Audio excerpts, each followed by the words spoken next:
सिर्फ हंसराज जो था एक गद्दार निकल जाता है। उसके बताने की वजह से क्या होता है ना कि यहाँ पर झूठी खबर देती है, जिसकी वजह से क्या होता है कि बहुत सारे हजारों जो भारतीय थे मारे जाते हैं, 1500 से भी अधिक लोग घायल होते हैं। तो चलिए एक बार फिर से समझ लीजिए कि जलियांवाला बाग हत्याकांड कब हुआ था। तो जलियांवाला बाग हत्याकांड 13 अप्रैल 1919 को पंजाब के अमृतसर शहर में जाकर के हुआ था। ठीक है ना। किस लिए वहाँ पर जाकर के भीड़ इकट्ठा हुए थे उस बाग में। तो भीड़ यानी कि बाग में इकट्ठा होने की वजह दो कारण था। पहला बैसाखी का दिन था, पर्व मनाने के लिए वहाँ पे इकट्ठा हुए थे। और दूसरा क्या था, तो जाकर के रोलेक्ट के विरुद्ध में यानी कि सैफुद्दीन किचलू और सत्यपाल मलिक की गिरफ्तारी हो गई थी। तो वहाँ पर लोग उसको छुड़ाने के लिए इकट्ठा होकर के एक मीटिंग कर रहे थे। तभी हंसराज क्या होता है कि जाकर के बता देता है जनरल डायर को। जनरल ओ डायर ने जनरल आर डायर को आदेश देता है और जनरल आर डायर अपने सैनिकों के साथ आता है और यहाँ पर क्या करता है कि लगातार फायरिंग करता है, जिसकी वजह से 379 लोग मारे जाते हैं। ठीक ना। अंग्रेजों के द्वारा एक हंटर आयोग जांच बैठाई जाती है, जिसमें पता चलता है कि सिर्फ 379 लोग मारे गए। लेकिन भारतीयों की एक जांच बैठती है, जिसमें पता चलता है कि क्या कि 1000 से भी अधिक लोग मारे गए और 1500 से अधिक लोग घायल हुए थे। ठीक। उसी भीड़ में एक जो बच गए थे तो वो कौन थे, तो उधम सिंह थे। उधम सिंह क्या करते हैं कि 1940 में यानी कि 21 वर्ष के बाद जाकर के जनरल डायर के यानी कि जनरल ओ डायर के घर में घुस करके गोली मारते हैं। ठीक ना। और इससे जो है जलियांवाला बाग हत्याकांड का वह बदला लेते हैं और जनरल जो आर डायर था वह जो है आकस्मिक यानी कि बीमारी होने की वजह से क्या होता है उसकी मृत्यु। हेलो बच्चों, तो जैसा कि आज 13 अप्रैल है और आप लोगों को तो पता ही होगा कि आज ही के दिन 13 अप्रैल 1919 को पंजाब के अमृतसर शहर में जलियांवाला बाग हत्याकांड हुआ था। तो चलिए आज हम लोगों को पूरा समझेंगे कि जलियांवाला बाग हत्याकांड क्या था। बस आप 5 मिनट निकाल करके एक बार जरूर समय दीजिए, क्योंकि जिस तरह से आपके नस में खून बहता है उस तरह से जलियांवाला बाग हत्याकांड आपके नस नस में बहेगा। कैसे, तो बस आप 5 मिनट का समय दीजिएगा अंत तकला। ठीक ना। उसके बाद हम आपको पूरा डिटेल में बता देंगे कि जलियांवाला बाग हत्याकांड क्या था, कभी भूलिएगा नहीं। तो देखिए सबसे पहले तो याद रखिएगा कि जलियांवाला बाग हत्याकांड जो था 13 अप्रैल 1919 को पंजाब के अमृतसर शहर में हुआ था। आखिर होने की वजह क्या था, ठीक है ना, तो ये समझेंगे।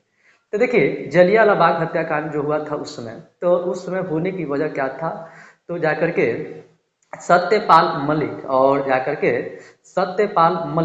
जाकर के सैफुद्दीन किचलू की गिरफ्तारी को लेकर के, ठीक ना। एक पंजाब था, पंजाब का एक जगह पड़ता है जलियांवाला बाग, ठीक ना।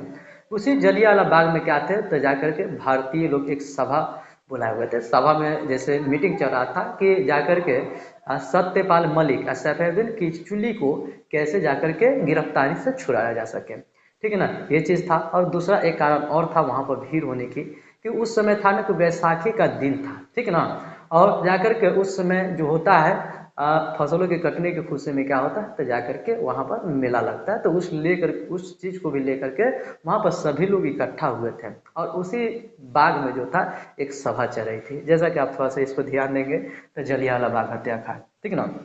चलिए अब थोड़ा सा ध्यान देते हैं और समझने की कोशिश करते हैं। तो फिर सभी हम बताएं क्या कि जाकर के सैफुद्दीन किचलू तथा सत्यपाल मलिक की गिरफ्तारी को लेकर के उस बाग में क्या हो रहा था, तो एक मीटिंग हो रहा था। तो थोड़ा सा इस समझने से पहले जलियांवाला बाग थोड़ा सा समझ लेते हैं ना कि आखिर जो है सत्यपाल मलिक और सैफुद्दीन किचलू जो थे उनको गिरफ्तार क्यों किया गया था, ठीक है ना। याद रखेंगे सैफुद्दीन किचलू, ठीक। तो इनको गिरफ्तार क्यों किया गया था, तो उसी समय क्या था, तो एक रॉलेट एक्ट था जो कि जाकर के अंग्रेजों के द्वारा एक काला कानून लाया गया था। अभी रॉलेट एक्ट क्या है समझ लीजिए थोड़ा सा, क्योंकि देखिए जब तक रॉलेट एक्ट नहीं समझिएगा ना तब तक जलियांवाला बाग हत्याकांड थोड़ा सा समझने में समस्या कर देगा। तो रॉलेट एक्ट एक ऐसा कानून था जिसमें किसी भी व्यक्ति को क्या होता था ना कि सिर्फ और सिर्फ शक के आधार पर गिरफ्तार कर लिया जाता था। जैसे कोई लोग 4-5 गो एकजुट होकर के जा रहे हैं, जाकर के अंग्रेजों को लगा कुछ जाकर के गड़बड़ सब, तो क्या होता था कि शक के आधार पर गिरफ्तार कर लेते थे। और जाकर के उस पर ना वकील किसी प्रकार सुनवाई कर सकता था, ना दलीलें होती थी, ना वकील होता था, ना सुनवाई होता था, ठीक ना। जाकर के उस पर किसी प्रकार की कोई सुनवाई नहीं होता था, यानी कि सीधे एक शब्द में समझिए, तो अगर पकड़ा गए तो आप सीधे समझिए कि गए तो 3 साल के लिए जेल में, ठीक है। इसलिए हम लोग रॉलेट एक्ट को क्या कहते थे, तो ये कि जाकर के काला कानून के भी नाम से जानते थे, ठीक है। रॉलेट एक्ट को किस नाम से जानते हैं, तो काला कानून के भी नाम से जानते हैं। रॉलेट एक्ट ऐसा कानून था जिसमें किसी भी व्यक्ति को सिर्फ शक के आधार पर गिरफ्तार कर लिया जाता है, फिर उस पर ना वकील होती है, ना दलील होती है, ना सुनवाई होती है, बस पकड़ा गया तो समझे कि पकड़ा गया। फिर उसी में क्या होता है कि सैफुद्दीन किचलू और सत्यपाल मलिक की क्या होती है, तो गिरफ्तारी हो जाती है, वो तो पकड़ा जाते हैं, ठीक ना। पकड़ाने के बाद क्या होता है कि इन्हीं को छुड़ाने के लिए क्या किया जाता है कि ये जो बाघ देख रहे हैं, बाघ देखिए थोड़ा सा ध्यान दीजिएगा तो इस पर समझ में आएगा, ठीक ना। फिर यहाँ से तो आपको पूरा कन्फ्यूजन हम दूर कर ही देंगे। होता क्या है ना कि इस बाग में अभी हम बताएं जैसा कि एक ही दरवाजा, ठीक है, यहाँ पर डबल बनाया गया है, इस चीज को छोड़िए। देखिए यहाँ पर नीचे से बनाया गया था, ठीक। देखिए, चलिए ध्यान देके यहाँ पर तो है क्या, तो यहाँ पर दरवाजा आप देख रहे हैं दिया हुआ है, ठीक ना। यहाँ पर एक दरवाजा बनाया गया था, इसको हम लोग बंद कर देते हैं, ये दरवाजा था, ठीक है। इसमें जाने का सिर्फ एक ही प्रवेश द्वार था, ठीक है, दूसरा प्रवेश द्वार नहीं था। हम बोले थे कि जैसा कि बैसाखी के दिन था तो वहाँ पर जाकर के वहाँ पर एक पर्व मनाने के लिए मेला लगता है, तो मेला के लिए भी बहुत सारे लोग जाकर के पुरुष महिलाएं बच्चे सभी लोग क्या हुए थे, इकट्ठा एकजुट हुए थे। और सत्यपाल मलिक और सैफुद्दीन किचली की गिरफ्तारी की वजह से उनको छुड़ाने के लिए भी वहाँ पर कुछ लोग क्या कर रहे थे कि हमारे भारतीय लोगों के द्वारा मीटिंग की जा रही थी कि आखिर हम लोग उससे उन्हें दोनों को कैसे छुड़ाया जा सके, ठीक है ना। तभी क्या होता है ना कि देख सकते हैं कि यहाँ पर बहुत सारे लोगों का क्या है, भीड़ है, एकजुट हुआ है, ठीक। इसी में से जाकर के एक छोटा सा बच्चा था, ठीक है, इसको याद रखेंगे क्या, तो उधम सिंह, ठीक, इसके बारे में भी हम लोग पढ़ेंगे, ठीक है ना। थोड़ा सा एक बात याद रखिएगा, इसी भीड़ में एक उधम सिंह नाम के एक बच्चे भी थे, और इसी भीड़ में क्या था, तो एक हंसराज नाम का व्यक्ति था जो कि भारतीय था, ठीक। अब क्या करता है कि वह हंसराज था, जो कि कहा जाता है कि हम लोग भारतीय जो है, हम लोग कोई भी जाकर के अंग्रेजों से हार जाते थे या तो किसी से भी युद्ध हारते थे, तो इसकी वजह हम लोग में से ही कोई एक गद्दार निकल जाता था, जिसकी वजह से, तो इस जलियांवाला बाग हत्याकांड में से भी क्या होता है कि एक गद्दार हंसराज निकलता है, ठीक। और क्या करता है ना कि वह जा करके जनरल डायर को बता देता है, ठीक। जनरल डायर को कहता है क्या कि देखिए आप लोगों के खिलाफ में क्या है, तो जलियांवाला बाग में भारतीय लोग क्या कर रहे हैं, मीटिंग कर रहे हैं मारने के लिए या तो जो चीज़ के लिए, ठीक। तो जैसे ही क्या होता है कि जनरल डायर को, अब थोड़ा सा जनरल डायर से याद रखिएगा कि एक जनरल ओ डायर था, ठीक ना, जनरल ओ डायर था, एक जनरल आर डायर था, ठीक है, डायर था, याद रखेंगे जनरल ओ और जनरल आर, ठीक। इसमें अब एक थोड़ा सा याद कैसे रखेंगे समझ लेंगे। देखिए एबीसीडी में पहले ओ आता है क्या, तो पहले ओ आता है, तो याद रखिए कि जनरल ओ और जनरल आर डायर था, ठीक। तो जैसे जनरल ओ डायर को पता चलता है तो जनरल ओ डायर क्या करता है कि जनरल आर डायर को आदेश देता है, अरे तुम क्या करो कि जाओ अपने सैनिकों को लेकर के उस जलियांवाला बाग में, ठीक। इस जलियांवाला बाग में क्या करता है कि जो जनरल आर डायर है अपने सैनिकों के साथ आता है, और देखिए कि लाइन से क्या करता है कि खड़ा कर देता है अपने सैनिकों को, ठीक ना। यहाँ पर जो भीड़ थी इन लोगों को समझ में नहीं आता है कि क्या होने वाला है, क्या हो रहा है, कुछ समझ में नहीं आता है, क्योंकि कोई थोड़े जा रहे थे कि भाई इस तरह का होगा। जनरल ओ डायर क्या करता है कि अपने सैनिक जनरल ओ डायर के आदेश पर जनरल आर डायर अपने सैनिकों को लेता है और इस बाग में चला आता है। अब बाग में आने के बाद जिस तरह से देख रहे हैं किस तरह से सभी अपने सैनिकों को क्या करता है, खड़ा कर देता है। बात याद रखिएगा कि उसको कौन भारतीय बताता है, तो हंसराज बताता है, ठीक है ना, वो गद्दार था, ठीक। ये क्या करता है कि यहाँ पर तो आता है और यहाँ पर क्या करता है कि फैल जाता है, और इस जो था बाग में कुएं थे, कुछ पेड़ पौधे थे, ठीक है ना। तो क्या होता है कि यहाँ पर जो है, यहाँ पर जितने भी अंग्रेज के सैनिक थे वो सभी लोग गोलियां चलाना शुरू कर देता है। अब पल भर में ही क्या होता है कि यहाँ पर सभी के सभी जो हिंदुस्तानी होते हैं धीरे धीरे क्या होता है कि गोलियों से मरने लगते हैं, ठीक है ना। क्या होता है कि पल भर में ही क्या होता है कि सभी के सभी जो हिंदुस्तानी क्या होता है कि गोली लगने से गिर जाते हैं। बहुत सारे लोगों को क्या होते हैं कि मृत्यु हो जाती है, ठीक। तो क्या होता है ना कि जाकर के अंग्रेजों के द्वारा एक हंटर आयोग की जांच बैठाई जाती है, ठीक है ना। क्या होता है, एक जांच बैठाई जाती है, अब वो बताता है क्या कि जाकर के सिर्फ 600 सॉरी 379 यानी कि 379, ठीक ना। यानी कि वो जो है हंटर आयोग एक कमेटी बैठाई जाती है, उसमें बैठाता है कि बताता है क्या कि सिर्फ और सिर्फ भारतीय जो है 379 लोग ही मारे गए हैं। लेकिन क्या होता है कि हम लोग भारतीयों के द्वारा जाकर के एक कमेटी बैठाई जाती है, तो वहाँ पर पता चलता है कि जाकर के 1000 से भी अधिक लोग क्या हुए हैं तो उस जलियांवाला बाग में मारे गए हैं, और 1500 से भी अधिक लोग क्या हुए हैं तो जाकर के यहाँ पर घायल हुए। यानी कि 1000 से अधिक लोग मारे गए थे और 1500 से अधिक लोग घायल हुए थे। सोचिए जाकर के किस तरह का उस समय रहा होगा। बहुत सारे लोग क्या किए कि जान बचाने के लिए कुआं में कूदे, अरे भाई एगो दूगो कूदेगा तो ना बचेगा, अब एगो में दूगो कूदते जाए तो बहुत सारे लोग चता करके मर गए होंगे, ठीक ना।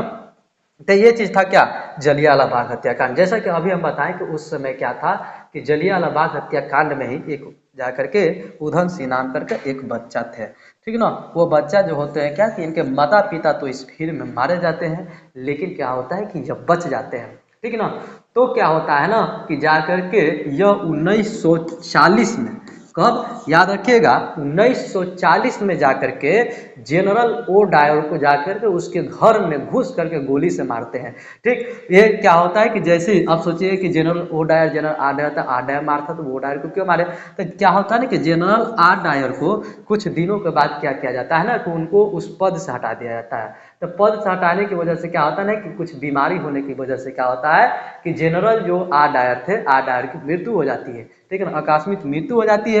ठीक, तो जनरल ओ डायर बच जाता है। तो जनरल ओ डायर को सोचिए कि वो बच्चा जो क्या है, तो वह 1919 में जो जलियांवाला बाग हत्याकांड हुआ था, ठीक है ना, 1900 जा करके कब, तो 1940 में, ठीक ना, यानी कि 21 साल के बाद, ठीक, लंदन में जाकर के उनके घर में घुस करके क्या करते हैं कि जाकर के उधम सिंह गोली मारते हैं। ठीक है ना, ये होता है बदला, खून के बदला खून लिया जाता है।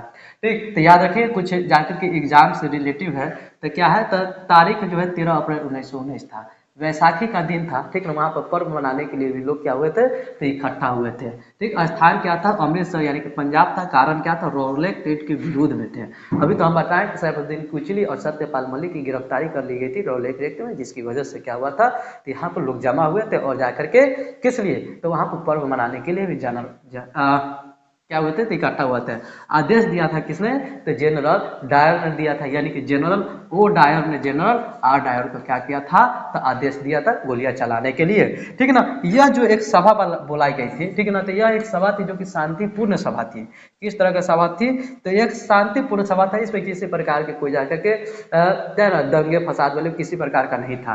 ठीक, कैसा था, तो शांतिपूर्ण सभा थी, बिना चेतावनी की क्या की जाती है, तो गोलीबारी चलाई जाती है। ठीक है, लगातार फायरिंग होती है जिससे सैकड़ों लोगों की मृत्यु हो जाती है, यानी कि 300 जाकर के 79 लोगों की क्या होती है, तो मृत्यु होती है। ठीक है ना, यहाँ पर हंटर आयोग जांच बैठाता है। ठीक ना, तभी क्या होता है ना कि रविंद्रनाथ टैगोर जो होते हैं नाइटहुड की उपाधि लौटा देते हैं। ठीक ना, क्या होता है, रविंद्रनाथ टैगोर जो थे नाइटहुड की उपाधि लौटा देते हैं, और रविंद्रनाथ टैगोर तो जो नाइटहुड की उपाधि लौटाते हैं, और महात्मा गांधी केसर हिंद की उपाधि को क्या करते हैं, उस वक्त लौटा देते हैं। याद रखिएगा, यहाँ पर पूछा जाता है कि कब जाकर के केसरी हिंद की उपाधि और नाइटहुड की उपाधि लौटाई गई थी, तो जलियांवाला बाग हत्याकांड में रविंद्रनाथ टैगोर ने नाइटहुड की उपाधि, महात्मा गांधी ने केसर हिंद की उपाधि को लौटा दी थी। हमेशा एग्जाम में पूछी जाती है। ठीक है ना, तो देखिए यह तो जलियांवाला बाग हत्याकांड।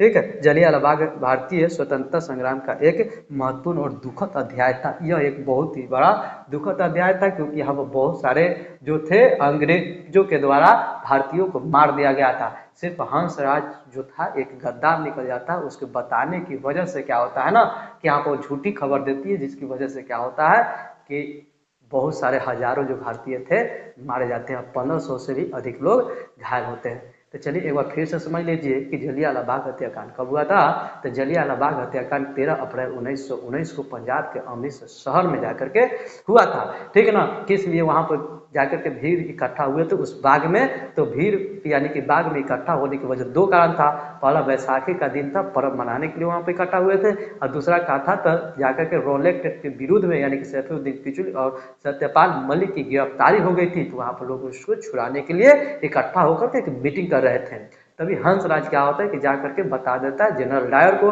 जनरल ओ डायर ने जनरल आर डायर को आदेश देता है, और जनरल आर डायर अपने सैनिकों के साथ आता है और यहाँ पर क्या करता है कि लगातार फायरिंग करता है, जिसकी वजह से 379 लोग मारे जाते हैं। ठीक ना, अंग्रेजों के द्वारा एक हंटर आयोग जांच बैठाई जाती है, जिसमें पता चलता है कि सिर्फ 379 लोग मारे गए, लेकिन भारतीयों की एक जांच बैठती है जिसमें पता चलता है कि क्या कि 1000 से भी अधिक लोग मारे गए और 1500 से अधिक लोग घायल हुए थे। ठीक, उसी भीड़ में एक जो बच गए थे तो वो कौन थे, तो उधम सिंह थे। उधम सिंह क्या करते हैं कि 1940 में यानी कि 21 वर्ष के बाद जाकर के जनरल डायर के यानी कि जनरल ओ डायर के घर में घुस करके गोली मारते हैं। ठीक ना, और इससे जो है जलियांवाला बाग हत्याकांड का वो बदला लेते हैं, और जनरल जो आर डायर था वह जो है आकस्मिक यानी कि बीमारी होने की वजह से क्या होता है, उसकी मृत्यु हो जाती है। तो बच्चों ये जलियांवाला बाग हत्याकांड था। आपको कैसा लगा कमेंट बॉक्स में जरूर बताइएगा।